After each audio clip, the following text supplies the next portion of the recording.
Paano ang kalagayan ng lolo ko noon? Kami na lang ng nanay ko ang nag-aalaga sa kanya. Nung hindi na namin makaya, nagpatulong ako kay Mang Idyo, ang albularyo sa lugar namin. Kaanong katagal na siyang ganito? Kahapon pa po.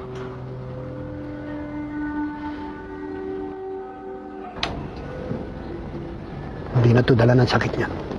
Ho? May ibang dahilan.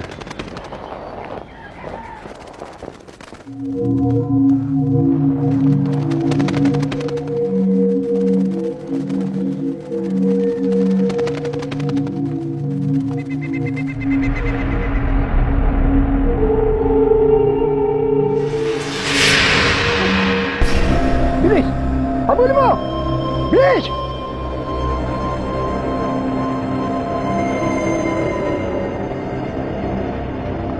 Sandali!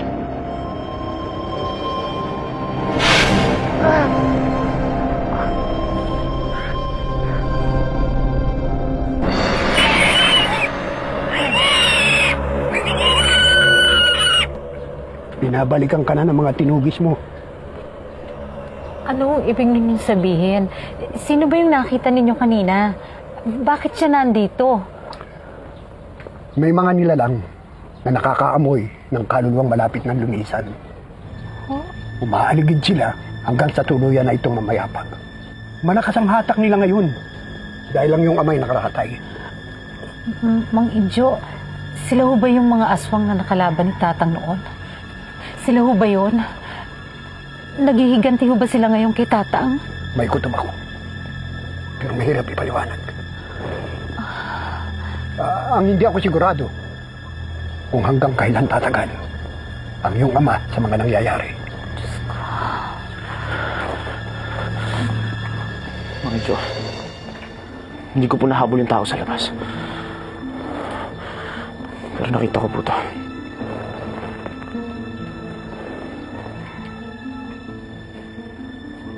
Hindi karaniwang tao may-ari nito.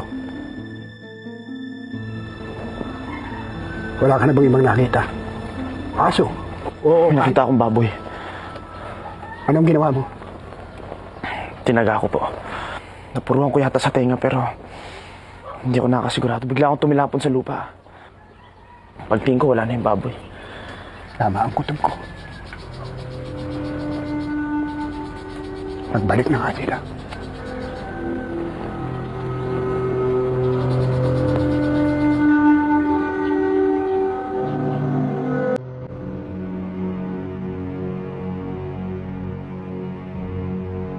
Bago pa lang sinamang Puroy at ang anak niyang si Ato sa lugar namin, iwas ang mga tao sa kanila dahil sa kakaibang kilos nila.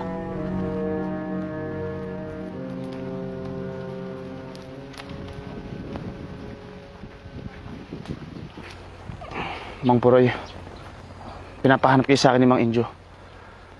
Sa inyo ba to?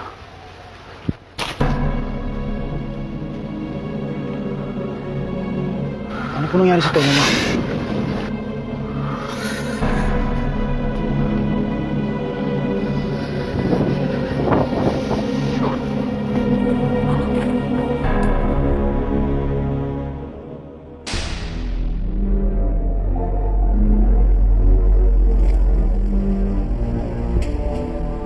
Mga Jo, ano po ginagawa niyo? Pinoprotektahan ko lolo mo.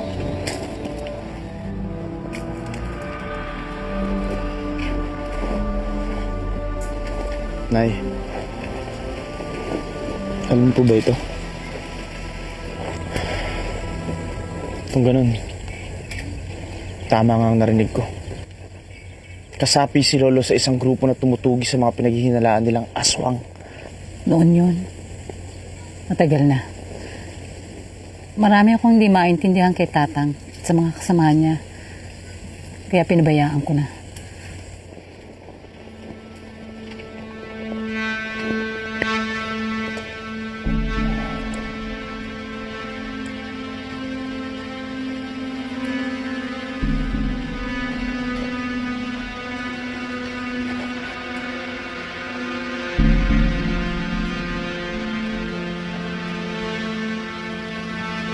Dito.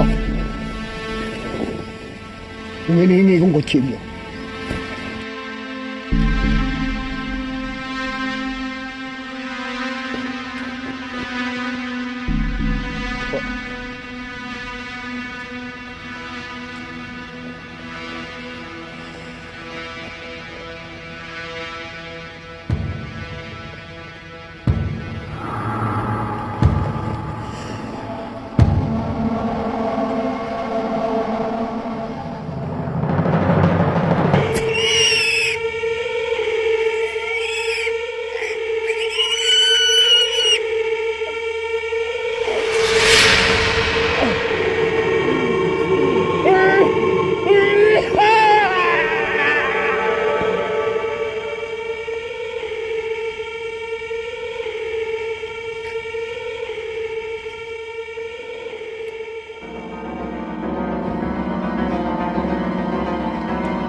Lito!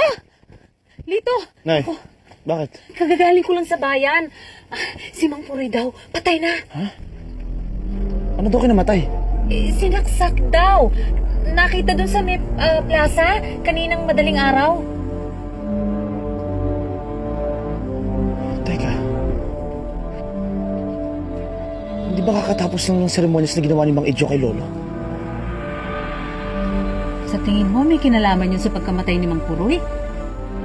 Nay, may nakita akong matanda naglalakad dito kagabi. Alayo ng bahay. Hindi kasi Mang Puroy yun. Anong sinasabi mo? Si Mang Idyo ang sumaksak? Si Mang Idyo, magdamag na nandito. Imposible hindi natin siya makita. Pero Nay, kayo na rin mismo ang nagsabi, di ba? Marami kayo hindi naintindihan sa mga ginagawa ng mga kaibigan ni Lolo.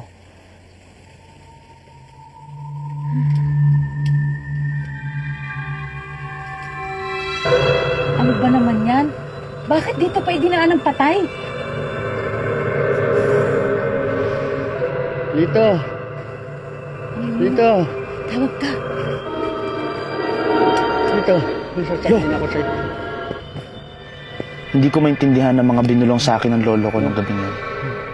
Pero hindi ko kinalimutan ang bawat detalyeng narinig ko.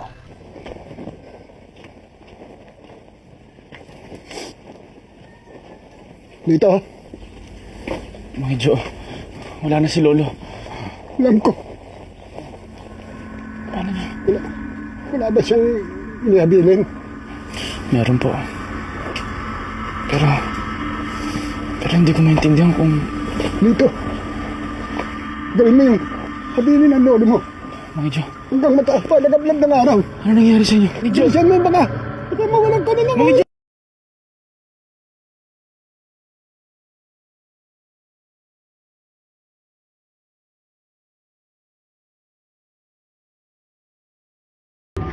Nay, tulungan niyo ako. Kailangan natin damit. Anong gagawin mo? Patay na yun. Nay, Pakialam mo tulungan na niyo eh. ako. Huwag na kayo masyadong maraming tanong. Kailangan natin gawin to. Kunin mo yung damit ni Lolo. Teka, Sige, Nay. bakit kasi kailangan mo pang gawin ito, anak? Pabayaan niyo na ako, Nay. Kailangan kong gawin to. Hindi kita maaaring iwanan dito, anak. Sasamahan kita dito. Ay, Nay. Sige na. Pabayaan niyo na ako. Pero anak, Nay, kaya ko to. mag-iingat ka, ha? Sige, Nay.